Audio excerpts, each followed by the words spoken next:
These are the new challenges. Whether there's an agreement between India and Bangladesh that I'm not going to inspect your ships, you don't inspect my ships. Because now everything is related to the territorial waters. And every government has to make that decision.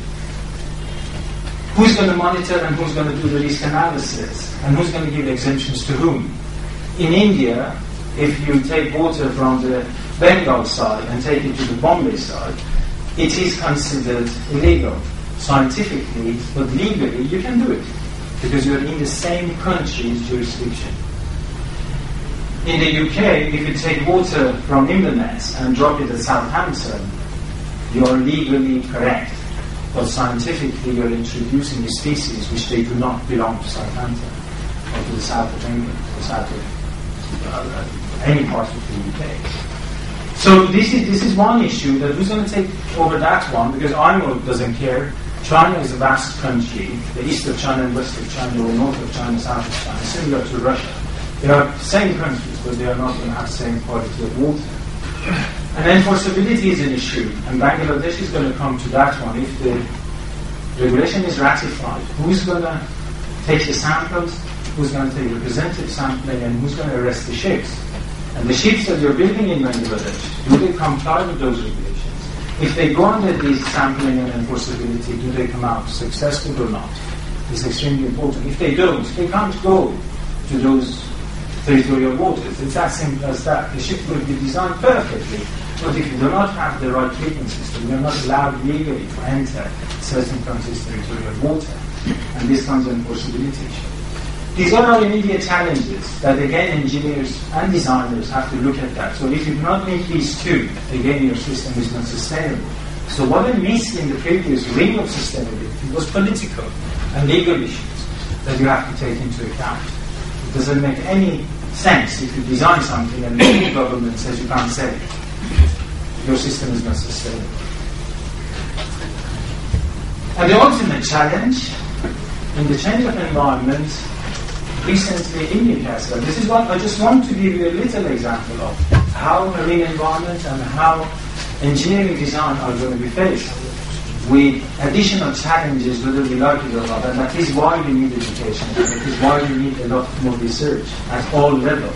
And this is what we are doing with our biologists. Recently, we found same species that have been traveling on board the ship.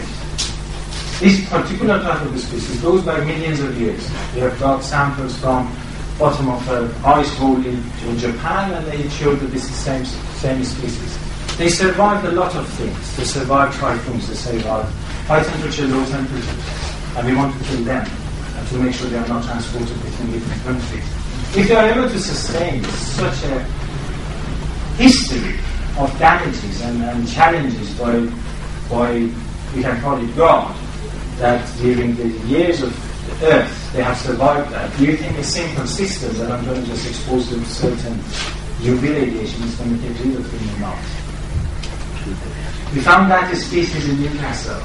This species never showed any sign of protection during treatment. Historically, it has never shown that sign.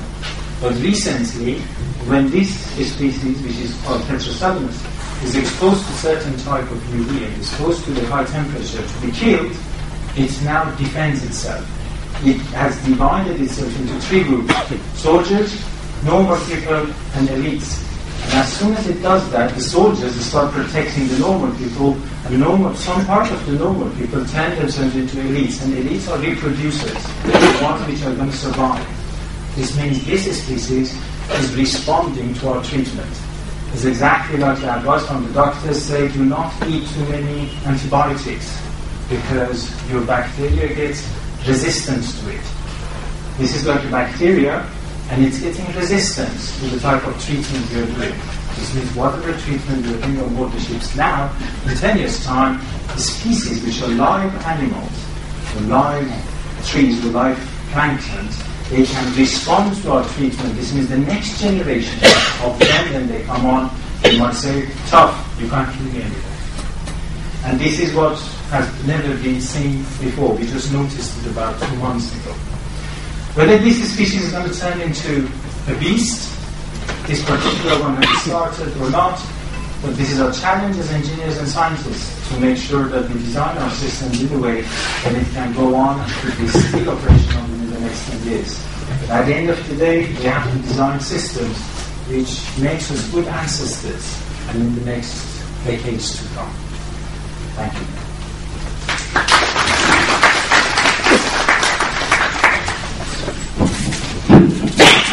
Thank you, Professor Rizvani.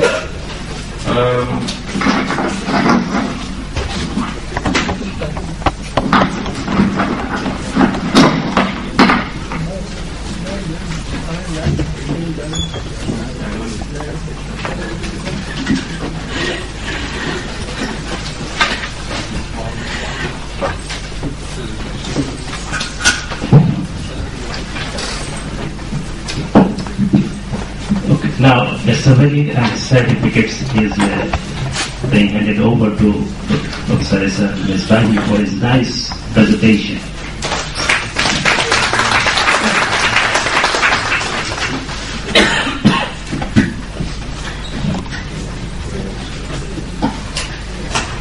Thanks very much, Professor Rizvani, for the beautiful presentation of a new look paper. We will discuss on this paper and have some questions at the end of towards the end of the session. I would now request Dr. Hiromichi Achimoto from Japan to come up, please, and present his paper.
Thank you, Mr. Chairman, and thank you for this chance of giving a speech to this case.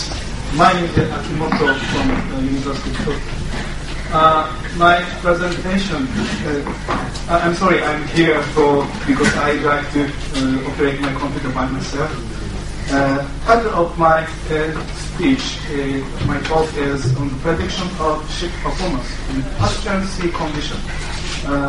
Using CFD.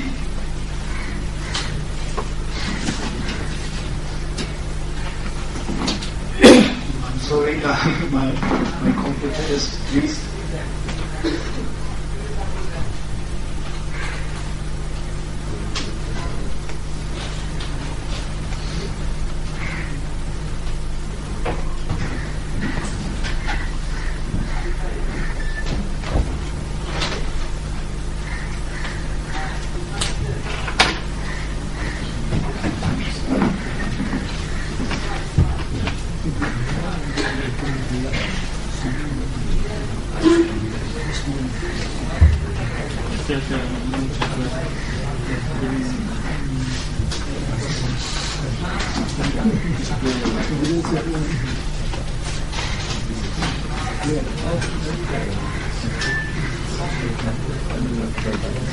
I will continue my talk when changing of computer.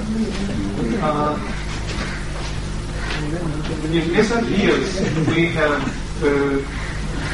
we have our civil building industry is big.